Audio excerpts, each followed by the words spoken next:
Hey Internet! In today's episode of Behind the Lyrics, we're going to do a fan suggestion, which is Ultimate Complete Home Fitness Machine, which was a song from our 2005 album Minuteman for the Moment, which came out on Combat Records, Koch Records, which is now E1 Records. The song was actually written in 2003 and was a part of an industry demo that we circulated that led to Minuteman for the Moment, the album. And it is a love song, although it's not about a person. I was on Zoloft at the time, so I had the side effect of complete loss of sex drive, so I just wasn't involved in that kind of thing at that point. But luckily I learned to quit taking that medication. But the song is just sort of a theoretical song, and it's about like maybe two friends where one of them is in love with the other one's significant other who they are mistreating, or maybe they don't necessarily have to be friends, they could be rivals, they know each other, and there's a dialogue metaphorically in the song. Now the song is really heavy, has a lot of has some kind of like Meshuggah type of riffs at the beginning. I kind of sang in a major key melodic way over a lot of the heavy parts. So the song was a lot heavier when I first got it, probably, than what you guys have heard with the vocals on top. We did put a lot of harmonies. Now there are some screaming parts, and they kind of represent the angry, frustrated person complaining about the fact that they're undervaluing or mistreating this person that they have such high regard and value for. So anyway, let's dig right into the lyrics here.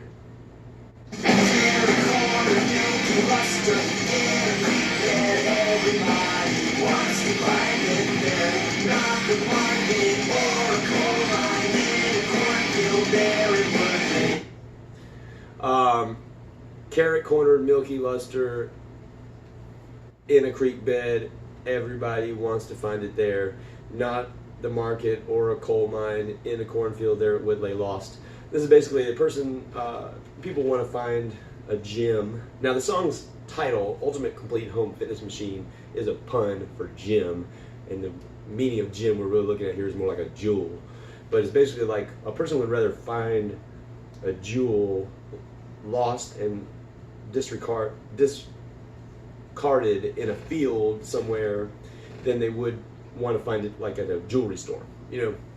Just kind of like a metaphorical explanation that this is a needle in a haystack type of situation, this person that they're describing.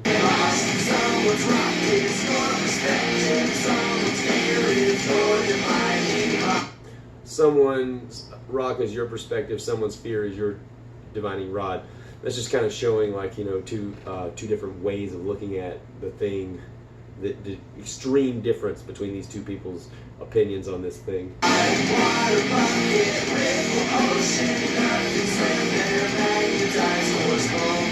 Water bucket, ripple ocean, nothing's swim their magnetized course home.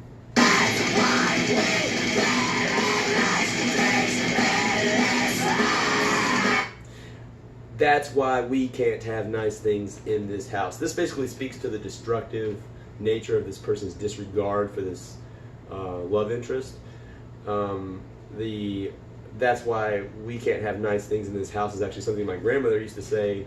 My grandmother was very self-made rich, and she had lots of nice things in her house that mischievous young me would accidentally break, and she would say that exasperatedly all the time. Last time we left you here, you cried the good china.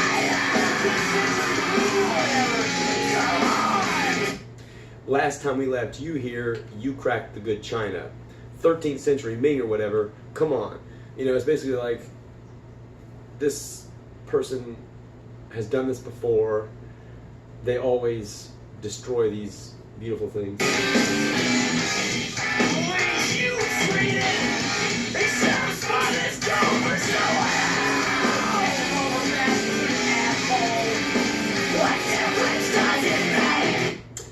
The way way you treat it, he should have spun this gold for someone else. Put ketchup all over fast food, asshole. What difference does it make? This is basically like saying the person is treating something with great value with too little value, doesn't understand it's spun woven gold and not fast food.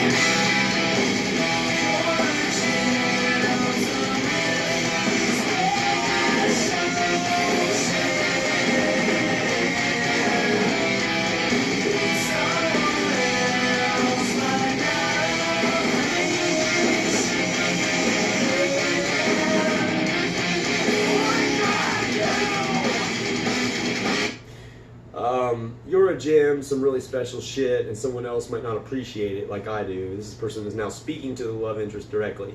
Now, he does refer to the love interest as shit, which is intentionally kind of ironic, and is the, like, I like to kind of make the messenger flawed to give a reality to sort of the situation that in real life the person who has the desire for the love interest may also disrespect it in the end.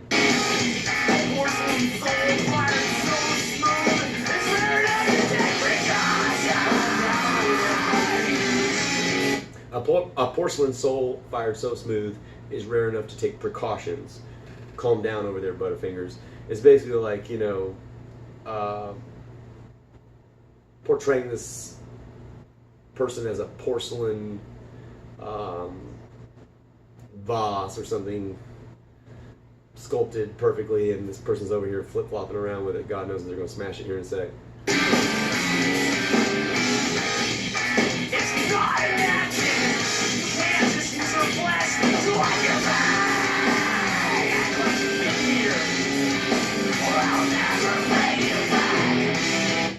It's not a napkin. You can't just use her flesh to wipe your face.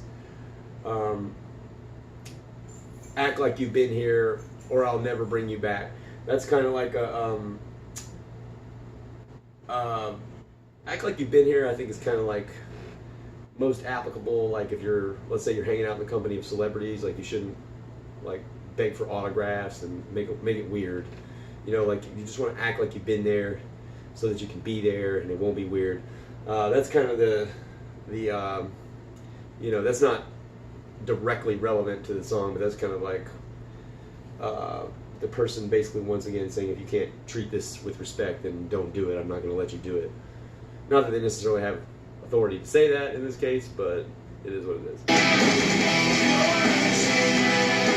This is the chorus again.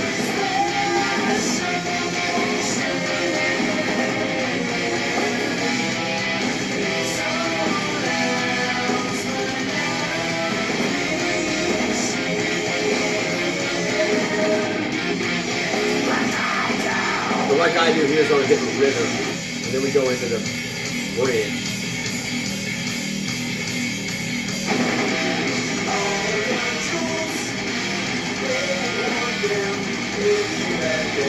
This song is, this section of the song is, all of the jewels, they will hoard them if you let them.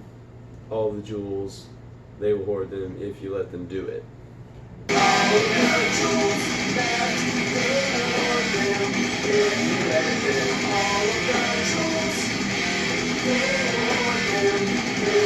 Just meaning that people are likely to hoard things of value rather than experience them correctly.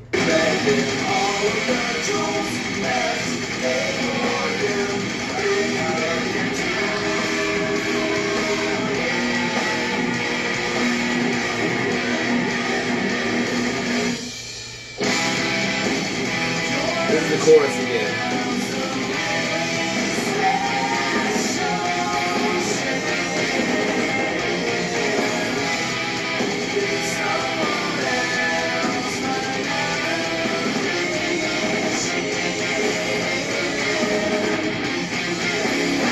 Then it reprises with, that's why we can't have nice things in this house. Which is sort of the, you know, just reprising that line from earlier on and dovetailing on to the back of